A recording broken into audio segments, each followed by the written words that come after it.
నమస్తే అందరికి, నేను మీ ఆర్జే శ్రీవాణి. మీరు వింటున్నారు లిటిల్ స్కాలర్ స్కూల్ రేడియో. తెలంగాణలో బుధవారం డిసెంబర్ 4 తెల్లవారుజామున బలమైన భూకంపం సంభవించింది. నేషనల్ సెంటర్ ఫర్ సిస్మాలజీ ప్రకారం తెలంగాణలోని ములుగు జిల్లాలో 5.3 తీవ్రతతో భూకంపం సంభవించింది. దీని ప్రకంపనలు హైదరాబాద్ వరకు కూడా కనిపించాయి. అటు ఆంధ్రప్రదేశ్ రాష్ట్రంలోనూ ప్రకంపనల ప్రభావం కనిపించింది. ఉదయం 7:27 భూకంపం సంభవించింది. దీని కేంద్రం భూమి నుండి 40 కిలోమీటర్ల లోతులో ఉంది.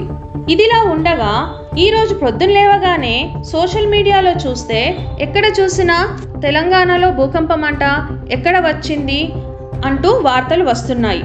అసలు భూకంపం ఎలా వస్తుంది? భూమిలో ఒత్తిడి విపరీతంగా పేరుకుపోవడంతో ఫలకాలు ఒకదానితో ఒకటి రాపిడికి గురవుతాయి. ఆ రెండు ఫలకాలు కలిసిన చోటును ఫాల్ట్గా పిలుస్తారు. అయితే ఈ ఫాల్టులు వివిధ రకాలుగా ఉంటాయి. సాధారణ ఫాల్ట్ ఒకవైపు ఉంటే బ్లాక్ కాస్త కిందకు జరుగుతుంది. రివర్స్ ఫాల్ట్ ఒకవైపు ఉంటే బ్లాక్ కాస్త పైకి వెళ్తుంది. స్ట్రైక్ స్లిప్ ఫాల్ట్ చివర్లో భూఫలకాలు అటు ఇటు కదులుతుంటాయి.